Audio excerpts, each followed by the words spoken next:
وہ بارہمولہ سے عرض کرتے ہیں کہ سونے کی جو سنتیں اور آداب ہیں ان میں کس چیز کا بہت ہی زیادہ اہتمام کرنا چاہیے جو انسانیت کے لیے لازم اور ضروری ہے. تو اس کے لیے سب سے پہلے یہ سمجھنا ہے کہ سونا انسان کی ایک ضرورت ہے، اور سونے کو ضرورت کے درجے میں لے کر اگر کوئی مسلمان چاہتا ہے کہ میرا سونا بھی عبادت ہو جائے تو اللہ کے رسول علیہ الصلاۃ والسلام نے اس سونے کو عبادت کے نام سے جو ہے موسوم کیا ہے، جس سونے میں چند امور کا لحاظ رکھا جائے. اس میں پہلی بات یہ ہے کہ انسان اس ارادے سے سو جائے کہ سونے کا حکم قرآن و سنت میں موجود ہے، لہذا اللہ کے حکم کی تابعداری کرتے ہوئے، اللہ کے رسول علیہ الصلاۃ والسلام کی سنت کی تابعداری کرتے ہوئے میں رات کی نیند سوتا ہوں. جب انسان کے قصد و ارادے میں اللہ کی اطاعت اور پیغمبر کی اطاعت کا جذبہ ہو تو اس کا یہ سونا بھی عبادت میں شمار ہوگا. اور دوسری بات فرماتے ہیں کہ سونے میں ارادہ یہ ہے کہ میں رات کو نیند کروں تاکہ صبح فجر پر میری محافظت ہو جائے اور مضبوطی ہو جائے، یا دیگر اعمال جو ہوا کرتے ہیں، جو معمولات ہوا کرتے ہیں، دن کی عبادت ہو یا دن کی معیشت و معاشرت ہو، کسب معاش، ان میں ذرہ برابر بھی بخل اور کسی ناجائز ارتکاب کا ارتکاب لازم نہ آنے پائے. اس اعتبار سے رات کا سونا ایک انسان کی ضرورت بھی ہے اور شریعت کا حصہ بھی ہے. اور ساتھ میں سونے کے اندر جن چیزوں کا اہتمام کرنا چاہیے کہ ایک انسان کو چاہے کہ اگر موسم ٹھیک ہو تو وضو کر کے انسان کو سونا چاہیے. اس میں حضور علیہ الصلاۃ والسلام اور احادیث اس پہ گواہ ہے کہ جو انسان حالت پاکی میں سونے کا ارادہ کرے اور اس پر عمل پیرا ہو جائے، اکثر دیکھا گیا کہ ایسے انسان اور ایسے سونے والے شیطان کے تسلط سے محفوظ رہ جاتے ہیں.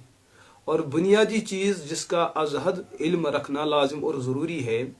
وہ یہ کہ بوقت سونا آپ کے گھر کے ارد گرد ماحول میں جن چیزوں سے آپ روشنی حاصل کرتے ہیں، جن چیزوں سے آپ گرمی حاصل کرتے ہیں،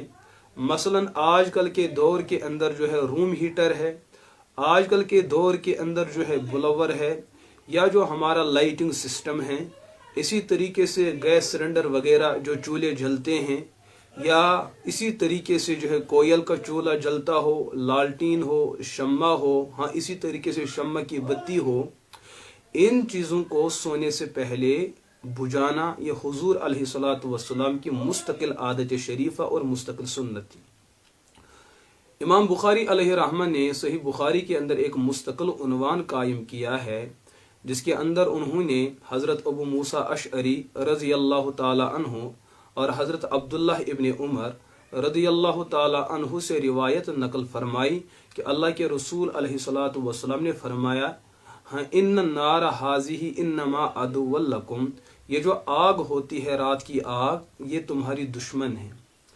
ہاں سونے سے پہلے آپ کو چاہیے کہ آپ اپنی آگ کو بجھا لیں. تو آج کے دور کے اندر جو لائٹ سسٹم ہیں، کیونکہ شارٹ سرکٹ ہونے کی وجہ سے بہت سارے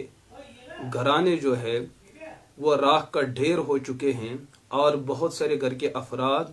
ان کے جلنے کی باتیں اب تو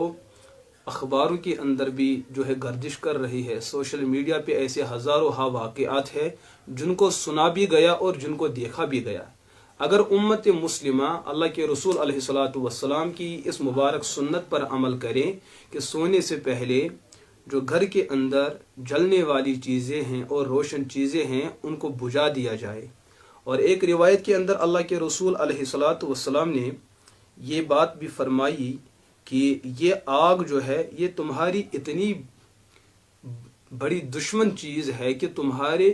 گھر کو اپنی لپیٹ میں لے کر اس کو جو ہے راکھ کا ڈھیر بنا سکتی ہے. جس گھر کو بنانے کے لیے، جس انسانیت کے تحفظ کے لیے آپ دن رات محنت کرتے ہیں، لیکن یہ آگ اتنی بڑی دشمن ہے کہ آپ کی شکل و صورت کو بھی بگاڑ سکتی ہے اور آپ کے مال و دولت کو راکھ میں تبدیل کر سکتی ہے. قربان جائے اللہ کے رسول علیہ الصلاۃ والسلام کی اس مبارک عادت اور حکیمانہ اس فیصلے پر کہ انسانیت کو ایک بہت بڑی دشواری سے اور ایک بہت بڑے حادثے سے بچنے کا ایک بہترین پروگرام اور عالمگیر پروگرام اللہ کے رسول علیہ الصلوۃ والسلام نے طے فرمایا۔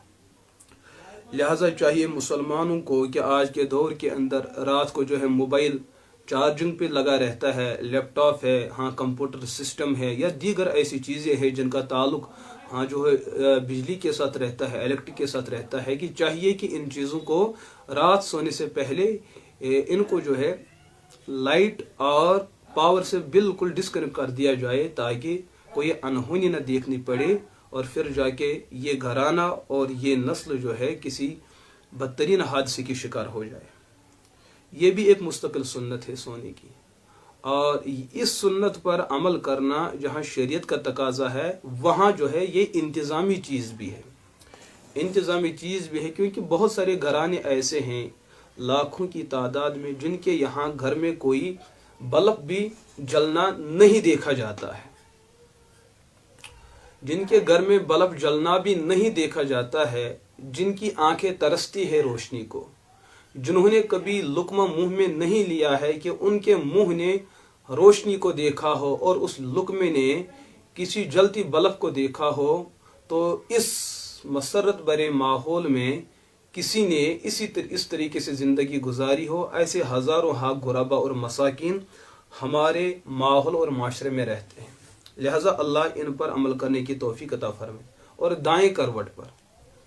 ہاں دائیں رخسار کے نیچے اپنا دایاں ہاتھ پھیلا کے رکھے اور اپنے آپ کو بالکل پھیلا کے رکھے، اور